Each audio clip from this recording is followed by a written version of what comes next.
সর্বপ্রথম সেই মহান তাবারক তাআলার দরবারে লাখো কোটি শুকরিয়া যে আল্লাহ সুবহানাহু ওয়া তাআলা আমাদেরকে নেক হায়াতে তাইয়্যিবা দিয়ে আল্লাহ পাক সুস্থ রেখেছেন। সুস্থতা ভাই বড় একটা নিয়ামত। আল্লাহ পাক আমাদের সুস্থ রেখেছেন, জোরে কান আলহামদুলিল্লাহ।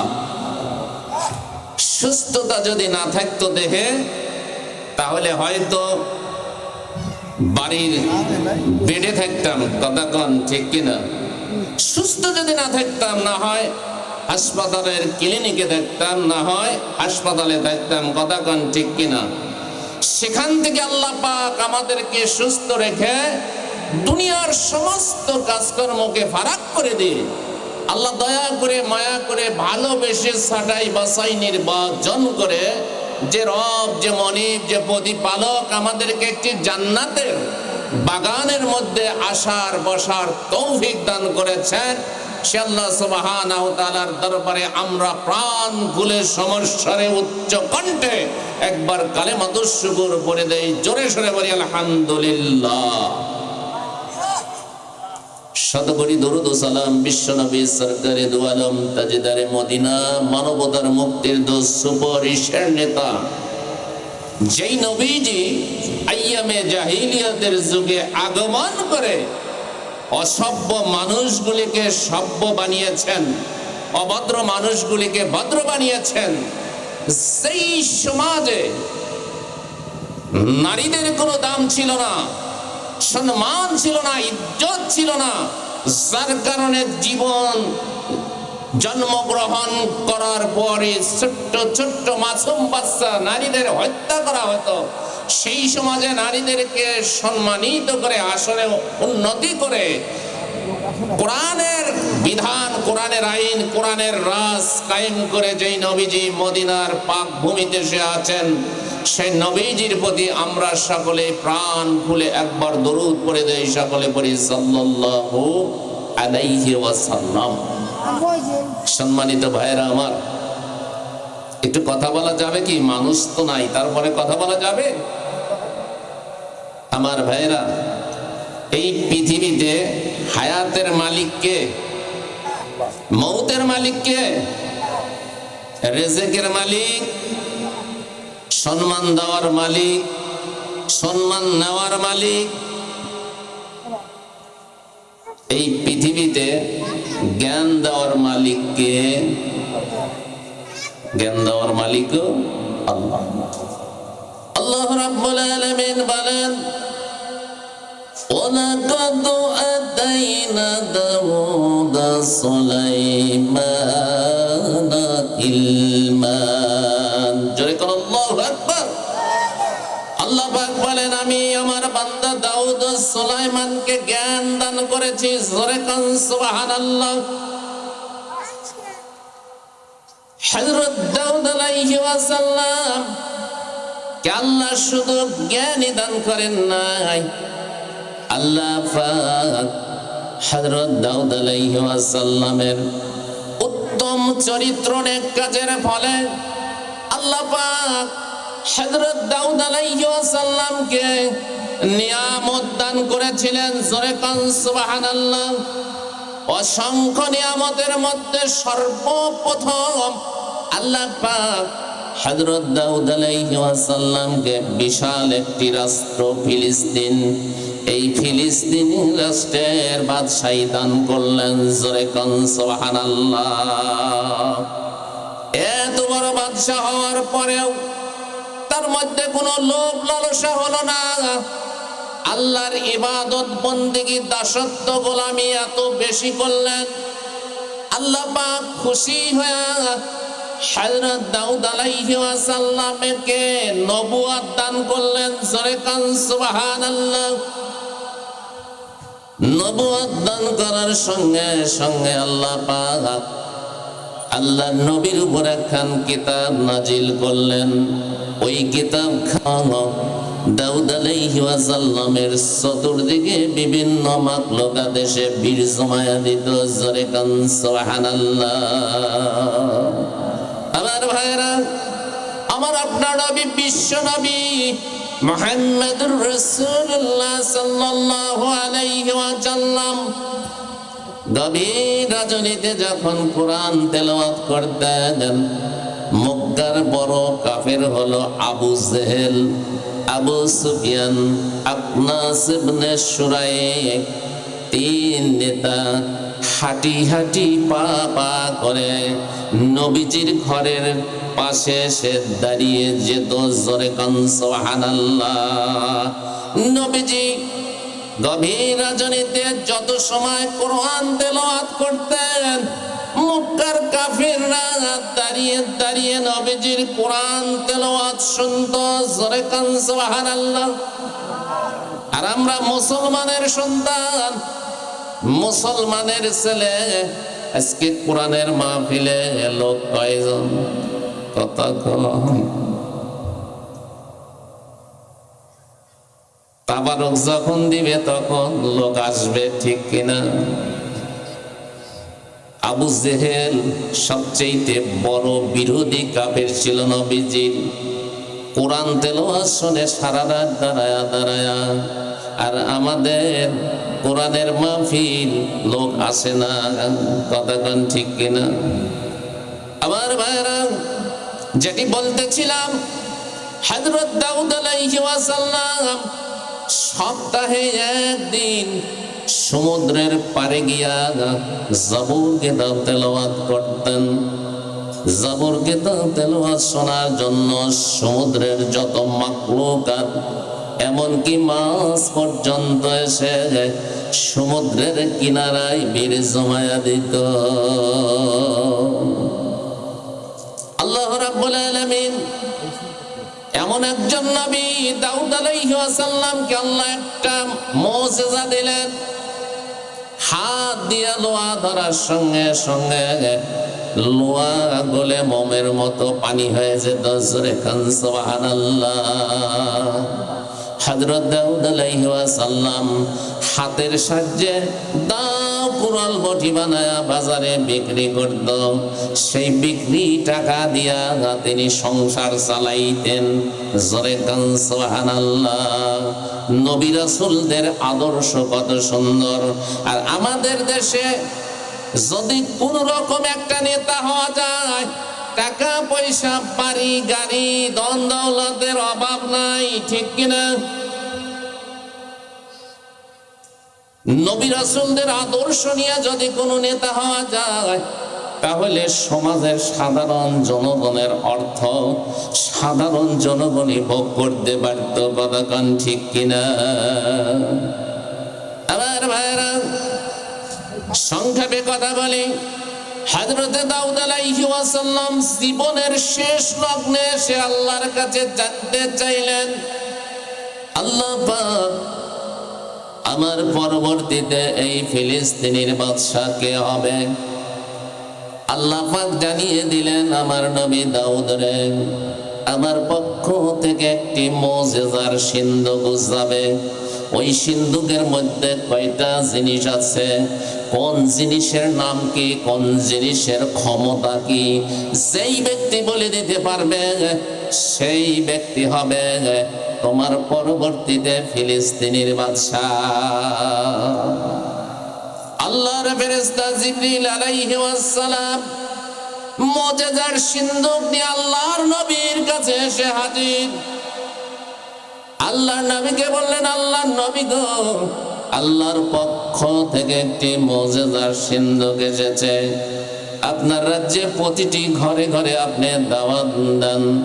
হযরত দাউদ আলাইহিস সালাম ফিলিস্তিনের সমস্ত বাড়িতে দাওয়াত দিলেন। সব মানুষ এসে রাজপ্রাসাদে হাজির। দাউদ আলাইহিস সালাম বললেন, ও আমার দেশের জনগণ, শোনো দিয়া মগন, দেশের জনগণ শোনো দিয়া মগন, আল্লাহর পক্ষ থেকে একটি মুজিজার সিন্ধুক এসেছে। ওই সিন্ধুকের মধ্যে কয়টা জিনিস আছে, কোন জিনিসের নাম কি, কোন জিনিসের ক্ষমতা কি, তোমাদের মধ্যে যেই ব্যক্তি বলে দিতে পারবে সেই হবে আমার পরবর্তীতে এই ফিলিস্তিনের বাদশা। কেউ বলতে পারলো না। আস্তে আস্তে সব মানুষগুলি উঠে গেল। দাউদ আলাইহিস সালাম চিন্তায় পড়ে গেলেন, আমার দেশের প্রতিটি ঘরে ঘরে দাওয়াত দিয়েছি, শুধু বাকি আছে মাত্র আমার ঘর। হযরত দাউদ আলাইহিস সালাম চিন্তা করলেন, আমার ঘরে একটু দাওয়াত দেওয়া দরকার। হযরত দাউদ আলাইহিস সালামের ছেলে মেয়ে হলো 40 জন। জোরে কান সুবহানাল্লাহ। আর আমাদের দেশের স্লোগান হলো একটার বেশি দুইটা না, একটা হলে ভালো হয়। কথা কান ঠিক কিনা? 7 কোটি মানুষ ভাত পেত না, এক মুঠ পান্তা ভাতের জন্য তাকায়া থাকতো মা বাপের দিকে, ঠিক না ভাই?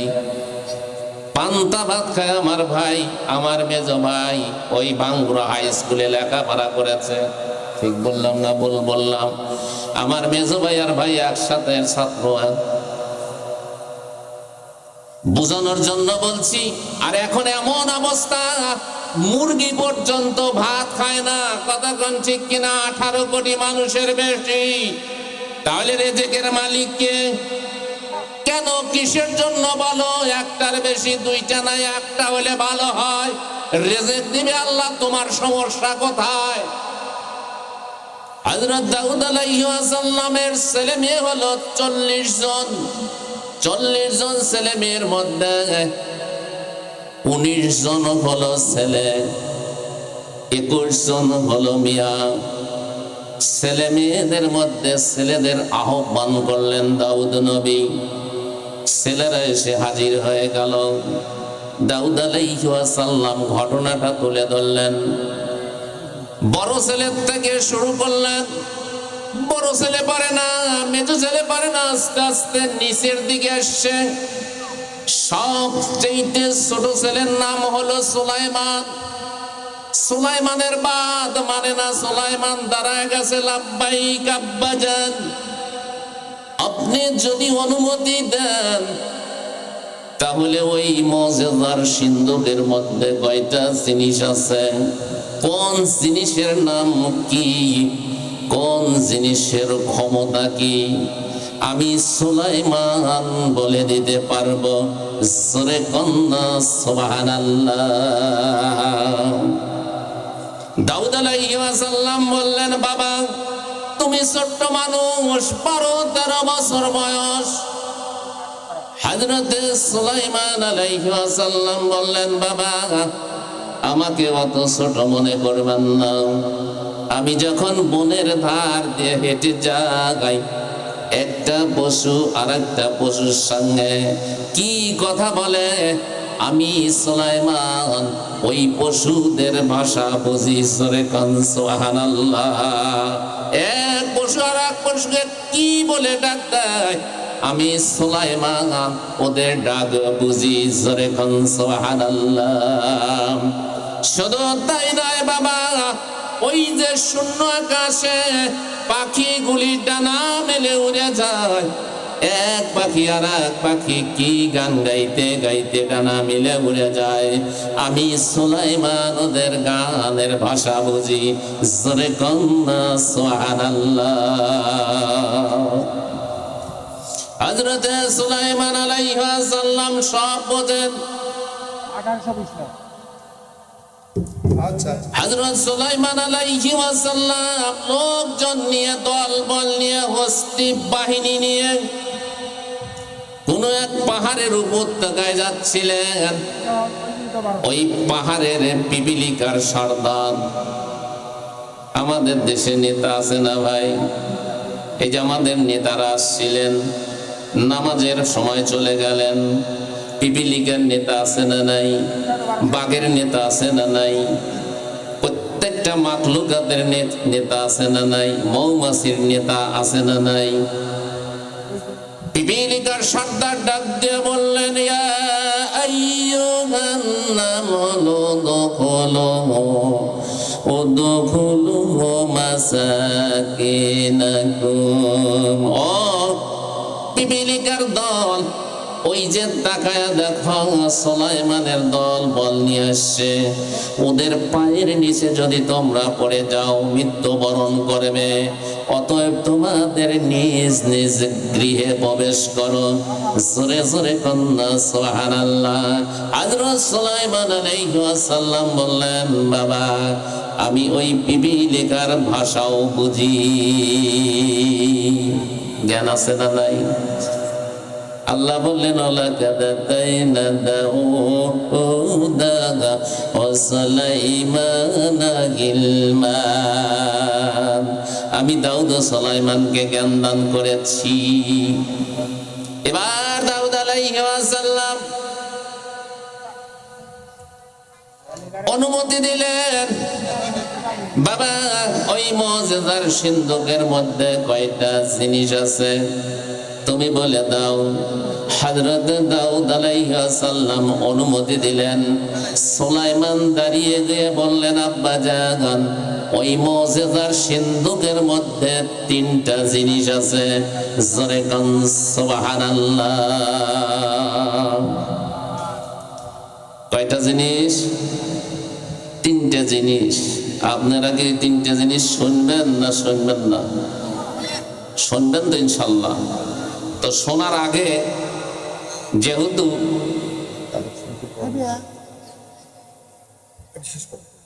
শেষ করব, এই বক্তব্যটা এইটুকু শেষ করে শেষ করে। তাহলে তিনটা জিনিস আছে। হযরতে সুলাইমান আলাইহিস সালাম বললেন, বাবা তিনটা জিনিস আছে। এক নাম্বার হলো ওই সিন্ধুকের মধ্যে একটা আংটি আছে। দুই নম্বর হলো একটি চাবুক আছে। তিন নম্বর হলো একটি লিখিত কাগজ আছে। এছাড়া আল্লাহর দেওয়া ওই নিয়ামতের সিন্ধুকের মধ্যে আর কিছু নাই। এবার তালা খোলা হলো। সিন্ধুকের পাল্লা তোলার পরে দেখা গেল এই তিনটা জিনিস ছাড়া সিন্ধুকের মধ্যে আর কিছুই নাই। এক নাম্বার হলো আংটি। এখানে আসুন। এই আংটিটা হলো জান্নাত থেকে নেওয়া। এই আংটিটির ক্ষমতা হলো যেই ব্যক্তির তাবেদার হবে, সেই ব্যক্তি হাতে ব্যবহার করবে, এই পৃথিবীর মানব দানব জিন ইনসান পশু পাখি যা কিছু মাখলুকাত আছে সব মাখলুকাত ওই ব্যক্তির তাবেদার হয়ে যাবে। জোরে কান সুবহানাল্লাহ। যেই ব্যক্তি আংটিটা ব্যবহার করবে এই পৃথিবীর যত মাখলুকাত আছে সব মাখলুকাত তার অধীনস্থ হয়ে যাবে, তার বশ্যতা স্বীকার করবে। হযরতে দাউদ আলাইহিস সালাম তার কলিজার টুকরো সন্তান হযরত সুলাইমান আলাইহিস সালামকে আংটিটি পরায়া দিলেন।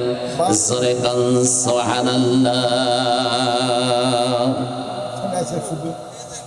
আমার ভাইরা, দুই নাম্বার হলো চাবুক। চাবুকটা হলো জাহান্নামের নির্মিত।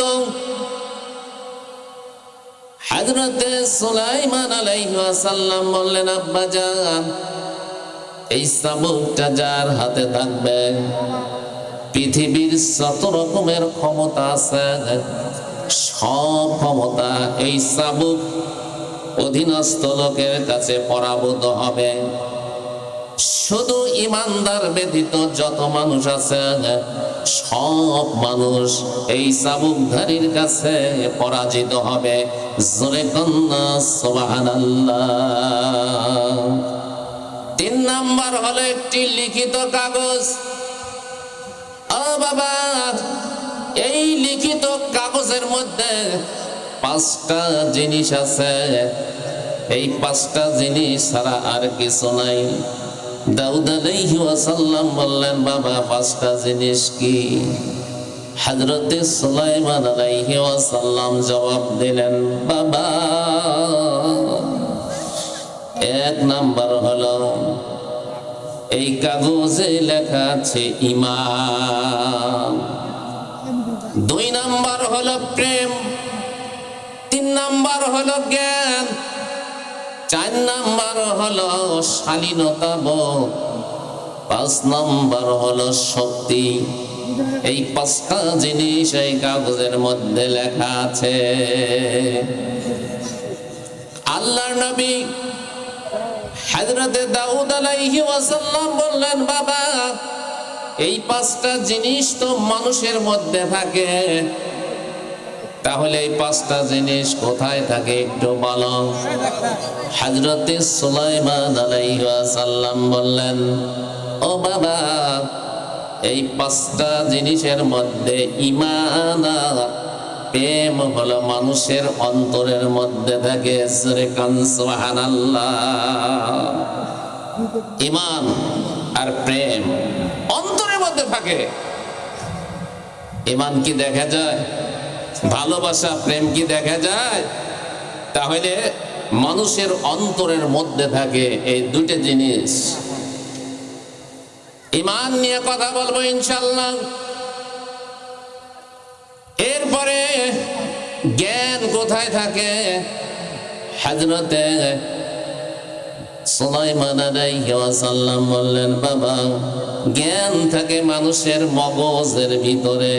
এই মগজ যদি একটু উল্টা পাল্টা হয়ে যায়, কে বাবা, কে মা, কে স্ত্রী, কে ছেলে, সব এলোমেলো হয়ে যায়, ঠিক কিনা?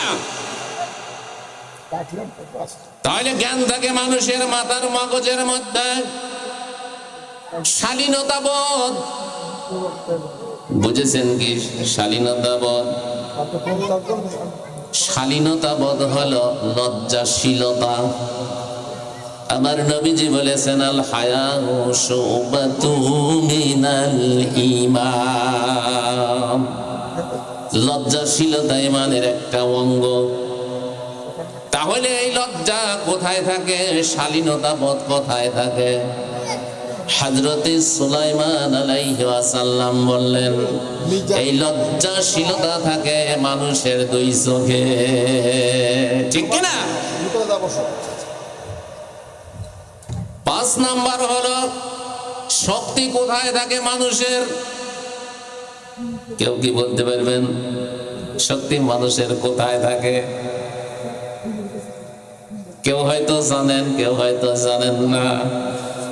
হযরতে সুলাইমান আলাইহি ওয়াসাল্লাম জানায়া দিলেন, শক্তি থাকে মানুষের হাড়ের মধ্যে। জোরে কান সুবহানাল্লাহ। কয়টা জিনিসের কথা বললাম? 5টা জিনিসের কথা বললাম, আর 2টা জিনিসের কথা বলছি। এখান থেকে আল্লাহ পাক আমাদের আমল করার তৌফিক দান করুন। জোরে কান আল্লাহুম্মা আমিন।